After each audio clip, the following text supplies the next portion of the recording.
Bismillahirrahmanirrahim. Bapak Ibu yang dirahmati Allah, Assalamualaikum warahmatullahi wabarakatuh. Innal hamdalillah nahmaduhu wa nasta'inu wa nastaghfiruh wa na'udzu billahi min shururi anfusina wa min sayyiati a'malina. May yahdihillahu fala mudhillalah wa may yudlilhu fala hadiyalah. Wa asyhadu an la ilaha illallah wahdahu la syarikalah wa asyhadu anna Muhammadan abduhu wa rasuluh la nabiyya ba'dah. Allahumma shalli ala sayyidina Muhammad wa ala ali sayyidina Muhammad wa ba'du. Bersyukur kepada Allah Subhanahu wa taala dengan mengucapkan alhamdulillahirabbil alamin. Juga tidak lupa selawat dan salam selalu kepada junjungan kita Nabi besar Muhammad sallallahu alaihi wasallam. Bapak Ibu yang dirahmati Allah, masih dalam topik sambungan yang sama terkait dengan hadis Rasulullah sallallahu alaihi wasallam, min aina iktasabahu wa fima anfaqahu. Kalau min aina iktasabahu sudah selesai kita urai, sebelum fima anfaqahu, dari mana harta itu digunakan, untuk apa harta itu dihabiskan, ada hal yang perlu dibahas terkait kepemilikan sebelum pembahasan lanjutan tentang pengeluaran atau penggunaan harta. Jadi dari mana diperoleh, kemudian apa kriteria harta itu dimiliki dalam Islam. Setelah itu baru kita bahas tahap akhir, dan untuk apa harta itu dibelanjakan atau digunakan. Wa fima anfaqahu.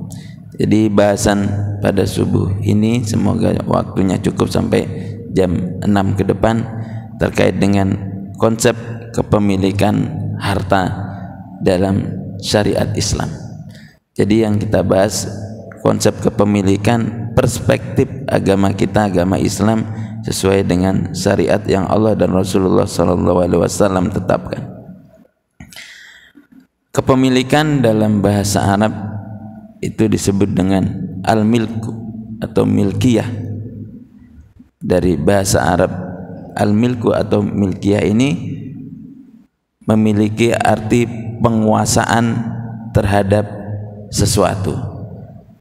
Berarti segala sesuatu yang dikuasai, baik itu oleh seseorang, organisasi atau lembaga, bahasa Arabnya adalah al-milku atau kepemilikan atau kepenguasaan. Jadi sesuatu yang dimiliki, salah satunya adalah harta.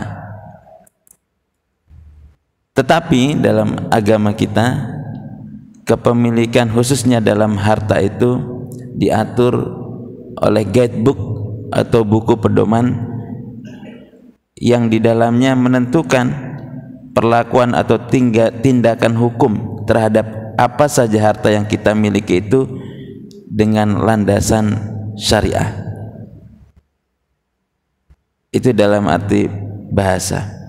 Sementara istilahan atau dalam bahasa lain terminologi, al-milku maknanya artinya memiliki pengkhususan seseorang terhadap sesuatu benda yang kemungkinan bertindak hukum terhadap benda tersebut.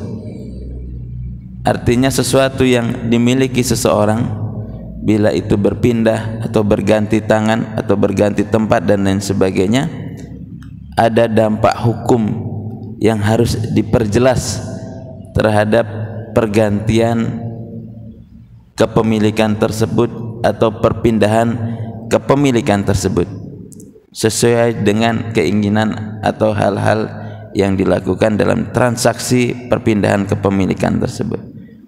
Maka selama tidak ada hal-hal yang melanggar perpindahan atau pergantian kepemilikan tersebut secara syariat, maka kepemilikan itu bisa berganti atau berubah pada saat itu juga.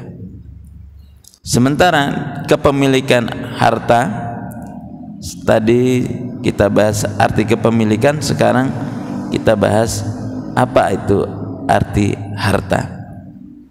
Kalau dalam bahasa Arab kita sangat familiar dengan kata mal. Malun bahasa Arab artinya harta. Asal katanya adalah mala yamilu mailan.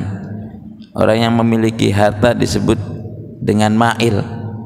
Jadi kalau ada namanya Pak Mail itu dulu orang tuanya mendoakan semoga hartanya banyak gitu. Tapi artinya apa dari malayamilu? Malayamilu artinya itu condong. Adalah kata lain artinya miring. Nah, ini.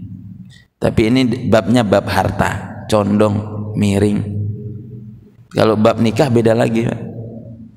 Kata Rasulullah SAW, orang yang beristri lebih dari satu di hari kiamat, karena yaumal kiamati wasikuhu ma'ilun. Nah, ini sama-sama ma'il, tapi satu bab harta, yang satu lagi bab nikah.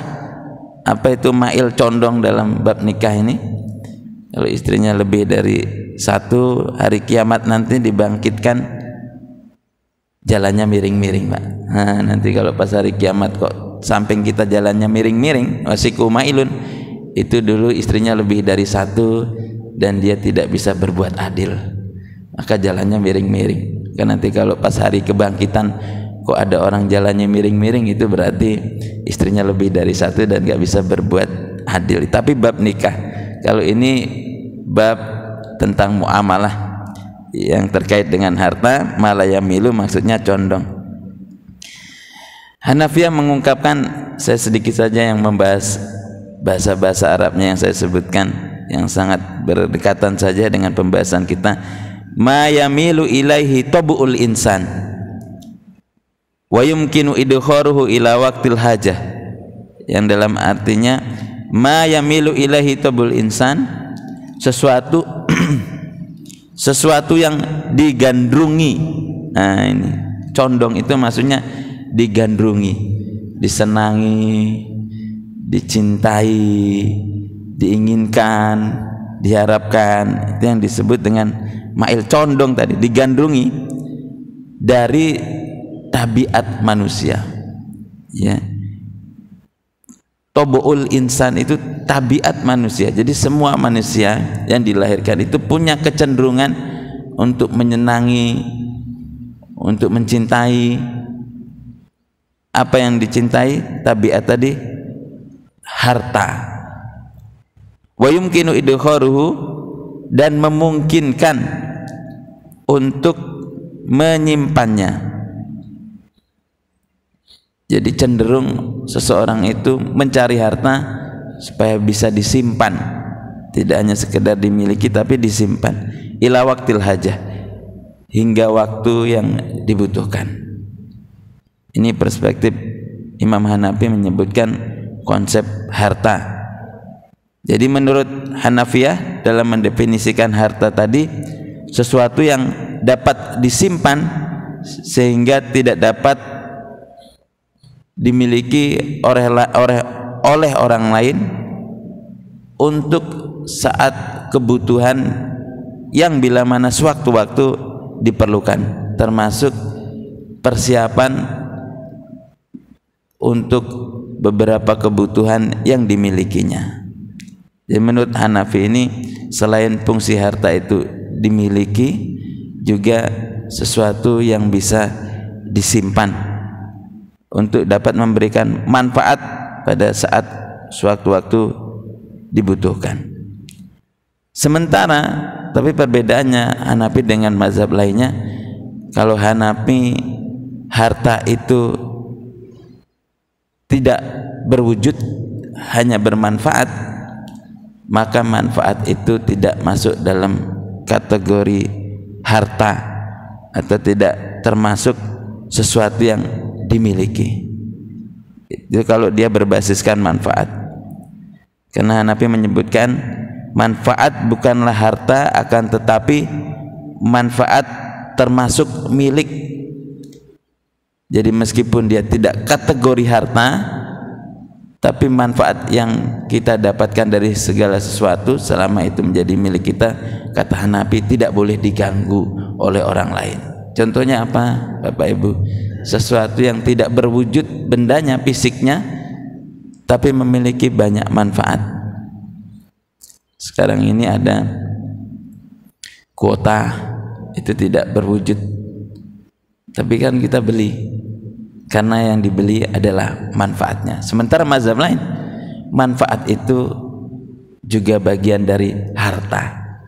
Kenapa? Karena harta kalau tidak ada manfaatnya, dia tidak berharga.